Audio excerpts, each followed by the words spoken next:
Okay, so early. I know this is early in the morning, but I kept seeing this on my phone and it kept popping up. And so I don't know what this means, but for something like this to pop up, it must mean that it isn't good. But I really don't know. It says Louisville police declare state of emergency as the city braces for Breonna Taylor's decision.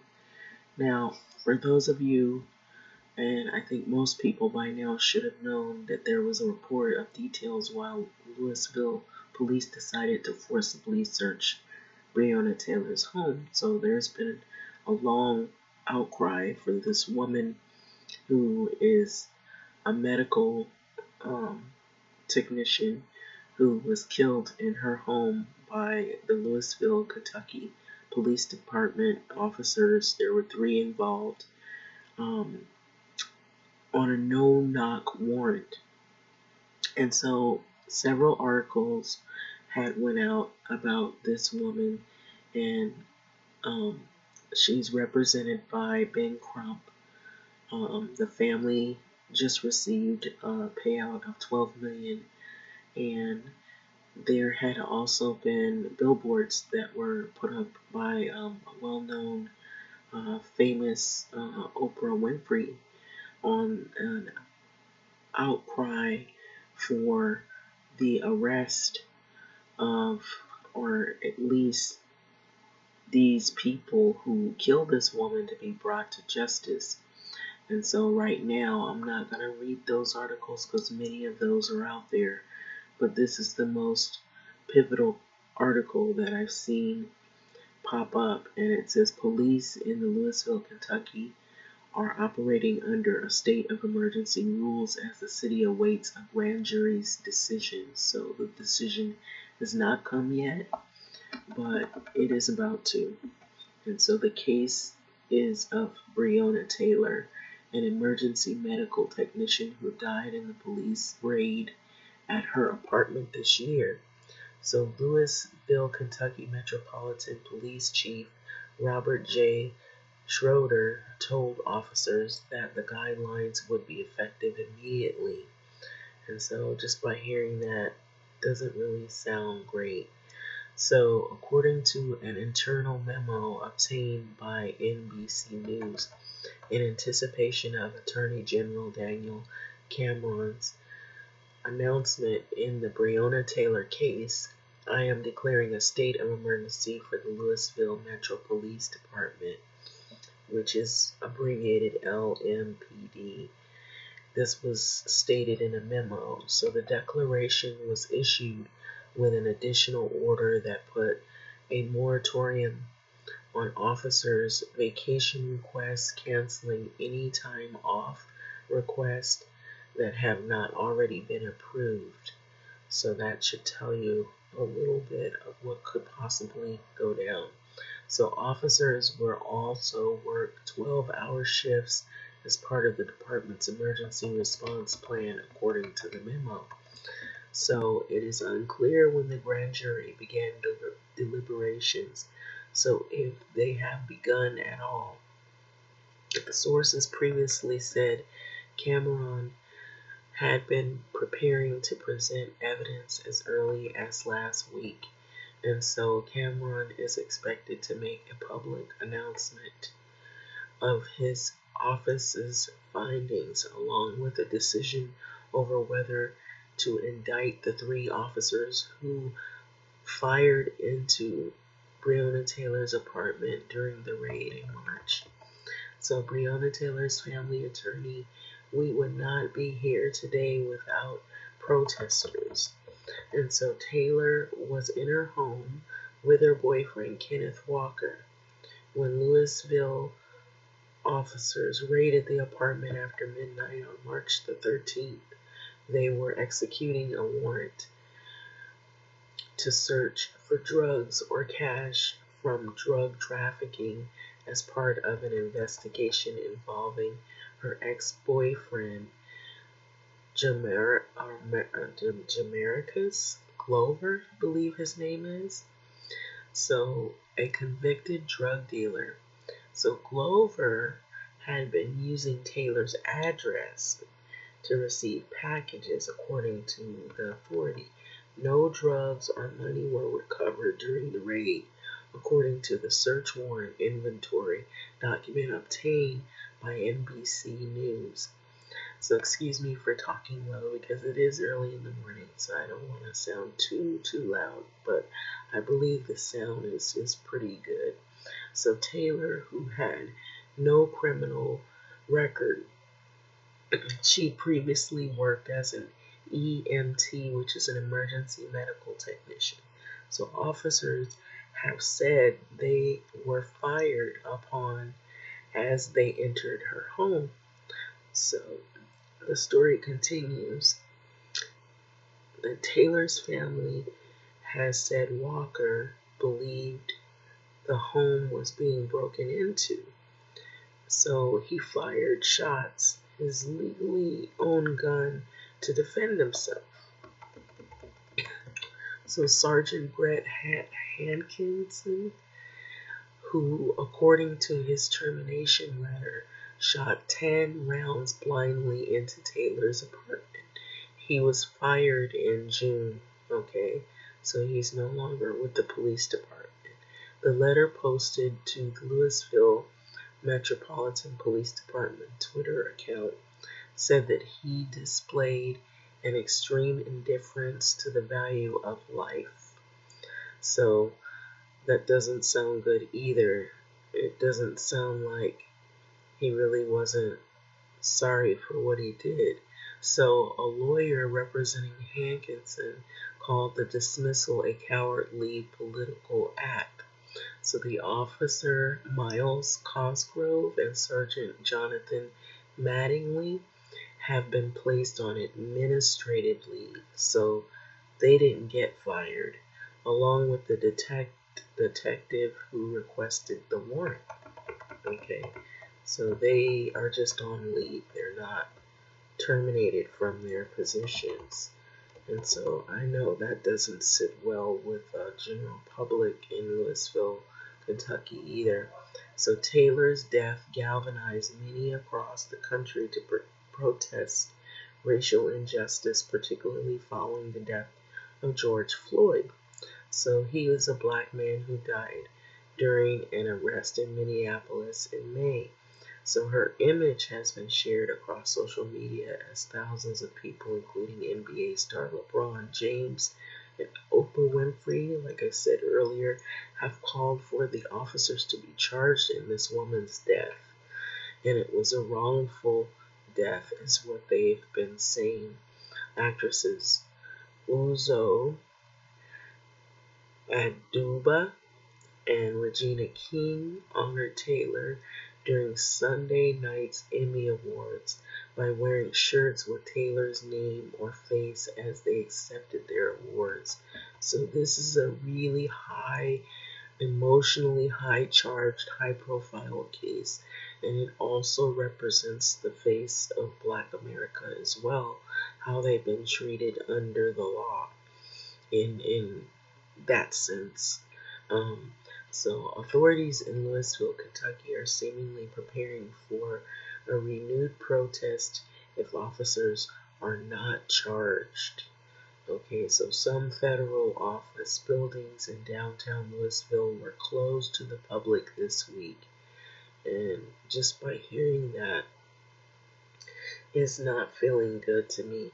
So with the first floor windows of the Gene Snyder U.S. Courthouse boarded up Monday, the police department said on Twitter account that it was also preparing for an announcement by placing no parking signs on the downtown streets.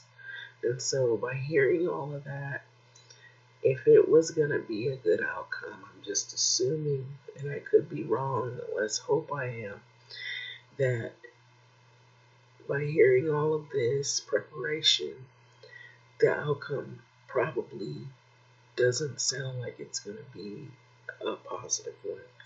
So That's why they're making preparations. So Sergeant Lamont Washington, a department spokesman, also said that barriers will most likely be placed around the downtown area of Louisville, Kentucky.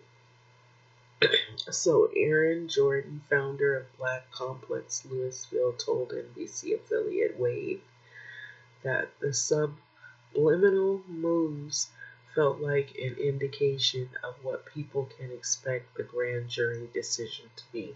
Exactly, that's what my thoughts are. So right now, a lot of us are pissed off, Jordan said. So a lot of us are angry. A lot of us are sad. And a lot of people just don't know what to feel. So the city of Louisville settled a wrongful death suit filed by Taylor's family for $12 million last week. And I believe that's why, because they knew what was to come. So in an agreement that did not require the city to admit the wrongdoing. So usually when they have cases like this, they give a large payout, especially when they don't hold the people who actually committed the crime held accountable for what they've done. So in late April, Taylor's mother, Tamika Palmer, sued the 3 officers involved in the raid. So the lawsuit alleged that the police used excessive force and that the search was grossly negligent. So in an amended complaint filed in July, Taylor's family asserted that the raid was connected with a gentrification project. So Palmer said at a news conference Tuesday that the settlement was only the beginning of getting full justice for her daughter. So we must not lose focus on what the real job is, Palmer said. And so it's time to move forward with the criminal charges because she deserves that and much more. And so, and just not recently, they had protests in Louisville, and I believe they had had some issues with that whole case where people were out there in the streets calling for justice. And so I believe there's a video that is attached to this. So I'm going to play it and then I'm going to let this video go. So I'm just letting you guys know that this is going to be a big deal right now. And usually when things like this happen, this is spread all over. It affects a lot of people.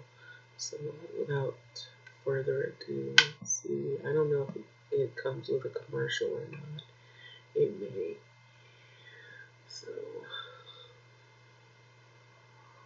Justice for Breonna is multi-layered. What we were able to accomplish today through the civil settlement against the officers is tremendous, but it's only a portion of a single layer. When officers cause the death of an individual, it is imperative that we seek justice not only in the criminal system, but also in our civil system. That's when we hold people financially responsible. But it's important to know here that a financial settlement was non-negotiable without significant police reform, and that's what we were able to do today. We sought forth, as we went through negotiating the terms of this settlement and the reform, to engage police officers within the community, not just when they're dispatched to runs, but to get out, to volunteer in those communities in which they serve, to get to know other settings, to live within their communities, to dispatch social workers when they're needed for mental health crises, to recognize at-risk behavior by officers, implementing the early warning system, and to overhaul the system by which we execute search warrants that caused the death of Breonna Taylor on March 13th. It's important for her family that they minimize the risk of what happened to Breonna Taylor happening to any other family in Louisville, Kentucky, and we're going to continue that fight beyond the city of Louisville, Kentucky, and throughout this country to protect and reform police departments across America. We will continue to work on behalf and with the protesters who have put their freedom on the line to bring awareness to not just Breonna Taylor, but to the systemic problems facing our city. For we know that without their voice, we would not be here today. Attorneys will ensure that prosecutors handling the case of protesters truly are administrators of justice and not being punitive simply because those individuals chose to use their voice to shine a light on what was going on in Louisville, Kentucky. It had been so long getting to this day where we could assure that Breonna Taylor life wouldn't be swept under the rug like so many other black women in America who have been killed by police, marginalized. When my great co-counsels from Kentucky, Lanita Baker and Sam Aguiar, first talked to me about this black woman who had been killed in her own apartment by this no-knock warrant, they were very concerned that nobody cared. Nobody cared about this black woman. I started calling everybody I know to say that black women's lives matter too. I remember calling Reverend Al Sharpton saying, can I come on your show? I remember calling Ricky Smiley saying, can I get on your radio show, your national radio show? I called Tamika Mallory and my son and her team at Until Freedom. I called Senator Kamala Harris. I was saying to anybody who would listen, Breonna Taylor life matters. And Senator Kamala Harris was the first national elected official to go on national television and to say her name, Breonna Taylor. I called Teslin Figaro and Charlemagne and everybody to say, we cannot let her life be swept under the rug.